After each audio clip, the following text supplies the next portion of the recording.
మిత్రులందరికీ నమస్కారం. పులి కన్ను వైడ్ ఐ ఛానల్లోకి మీ అందరికీ స్వాగతం.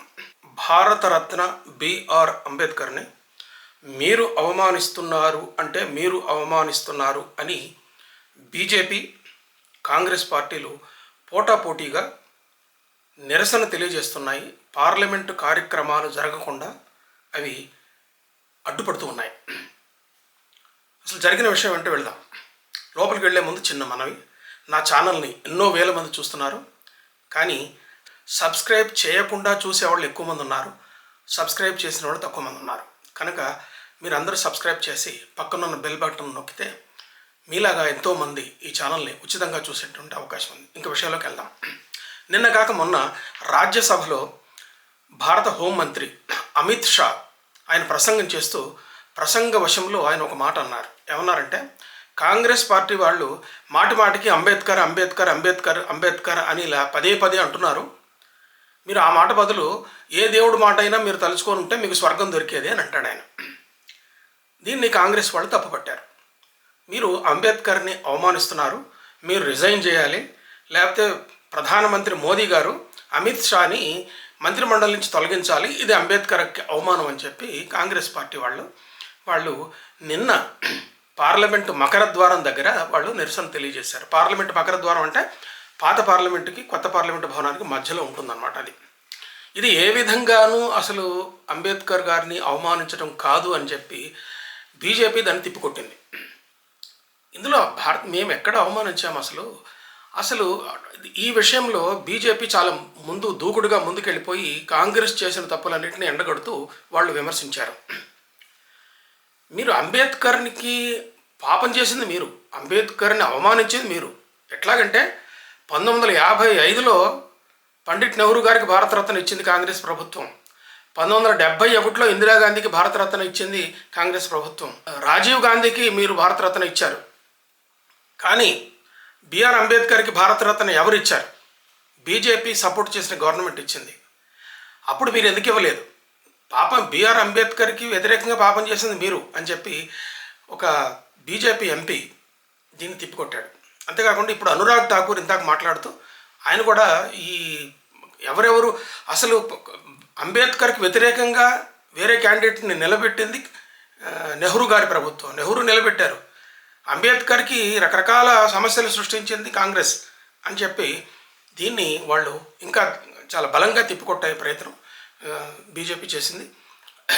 అట్లాగే ఈ రోజున మళ్ళీ నిన్న కాంగ్రెస్ పార్టీ వాళ్ళు పార్లమెంట్ బయట వాళ్ళు ఇది నిరసన తెలియజేస్తే ప్లకార్డు పట్టుకొని, అంబేద్కర్ బొమ్మతో ఉన్నటువంటి ప్లకార్డు పెట్టుకొని వాళ్ళు కాంగ్రెస్ పార్టీ నిన్న నిరసన తెలియజేస్తే ఈ రోజున ఇంతకు ముందు నుంచి కూడా పార్లమెంటు భవనం ముందు మకరద్వారం దగ్గర బీజేపీ పార్టీ నిరసన వ్యక్తం చేస్తూ ఉన్నది. అంబేద్కర్కి ఎక్కువ అవమానం చేసింది మీరు, ఎక్కువ పాపం చేసింది మీరు అని చెప్పి వాళ్ళు వ్యాఖ్యానం చేస్తున్నారు.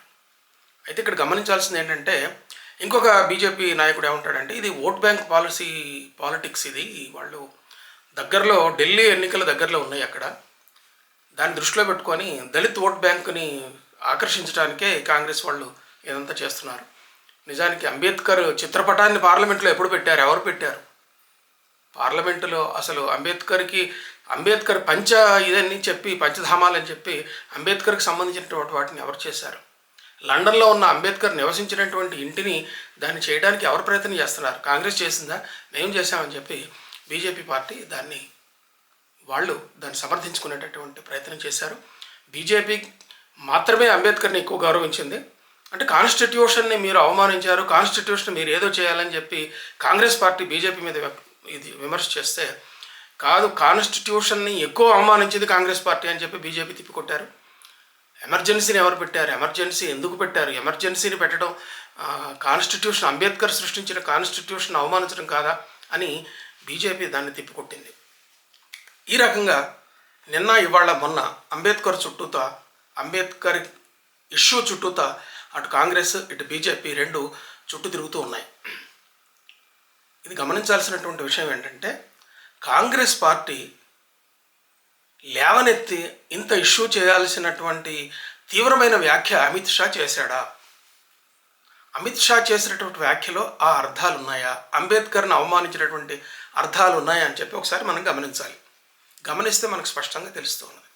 మీరు ఊరికూరికినే ఆయన పేరు స్మరిస్తున్నారు, నిజానికి ఆయనకు మీరు చేసింది ఏం లేదు అని చెప్పడం అమిత్ షా ఉద్దేశం. అది రికార్డ్ బయటకు వచ్చినటువంటి వార్తల్లో ఈ రోజున ఈ CNN వార్తల్లో నుంచి వచ్చిన విషయంలో కానీ, ఈ రోజున జాతీయ పత్రికలు ప్రచురించినటువంటి విషయంలో కానీ మనం బయటకు వెలికి తీసి చూస్తే తెలిసే విషయం ఏంటంటే ఇంత మాత్రమే. అయితే అమిత్ షా చేసినటువంటి ఈ వ్యాఖ్యలను ఇంత మాత్రమే ఆయన ఉద్దేశాన్ని స్పష్టంగా అక్కడ ఇన్ బిట్వీన్ లైన్స్ దాన్ని అర్థం చేసుకుంటే అక్కడ అంబేద్కర్ని అవమానించడానికి ఆయన ప్రయత్నం చేసినట్టు కనపడదు. కాంగ్రెస్ పార్టీని విమర్శించడానికి చేసిన ప్రయత్నం లాగానే కనిపిస్తుంది. అంబేద్కర్ పట్ల మీకు చిత్తశుద్ధి లేదు, అంబేద్కర్ పట్ల మీరు సిన్సియర్గా ఆయనని గౌరవించడానికి లేకపోతే కాన్స్టిట్యూషన్ గౌరవించే ప్రయత్నం మీరు చేయలేదు, అంతే తప్ప అది అని చెప్పటం అమిత్ షా ఉద్దేశం అదే మనకి కనిపిస్తుంది అక్కడ ఉన్నటువంటి ఆయన మాట్లాడిన మాటలు మనం గమనిస్తే. కానీ దీన్ని ఆసరాగా చేసుకొని కాంగ్రెస్ పార్టీ దాన్ని దాడికి దిగింది. ఇది కేవలం రాజకీయపరమైనటువంటి ఉద్దేశంగానే మనకి కనిపిస్తూ ఉన్నది. అట్లాగే బీజేపీ క్లెయిమ్ చేసినట్టుగా రాబోయే ఎన్నికల్లో అనుచితమైనటువంటి లబ్ధి పొందడానికే కాంగ్రెస్ ప్రయత్నం చేస్తుందని చెప్పడానికి బీజేపీ ఒక ప్రయత్నం చేసింది.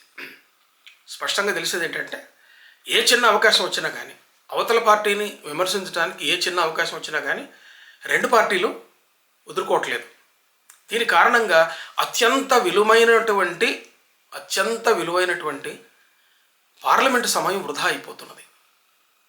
వాళ్ళ మీద వాళ్ళు చేసేటటువంటి విమర్శలు, ప్రతి వ్యాఖ్యలు వీటి కారణంగా అత్యంత విలువైన పార్లమెంటు సమావేశ సమయాలు వృధా అయిపోతున్నాయి. ఎంతో విలువైన ప్రజాధనం వృధా అయిపోతుంది. ఈ విషయంలో పార్టీలు సంయమనం పాటించాలని, పార్లమెంటు సమావేశాల సమయం సద్వినియోగం చేసుకునేలాగా చూడాలని చెప్పి సామాన్య భారత పౌరుడు కోరుకుంటాడు, మనకు తెలుస్తూ ఉన్నది. మిత్రులారా, ఇలాంటి వ్యాఖ్యలు, సాహిత్య వ్యాఖ్యలు, సామాజిక విమర్శలు, రాజకీయ వ్యాఖ్యలు వీటన్నిటినీ ఒక కలగూర గంపలాగా ఒక చోట మీరు చూడటానికి పులి కన్ను ది వైడ్ ఐ ఛానల్కి మీరు సబ్స్క్రైబ్ చేయండి. సబ్స్క్రైబ్ చేసి పక్కన ఉన్న బెల్ బటన్ నొక్కండి. ఈ వీడియో మీకు నచ్చితే లైక్ చేయండి, ఇతర మిత్రులకు షేర్ చేయండి.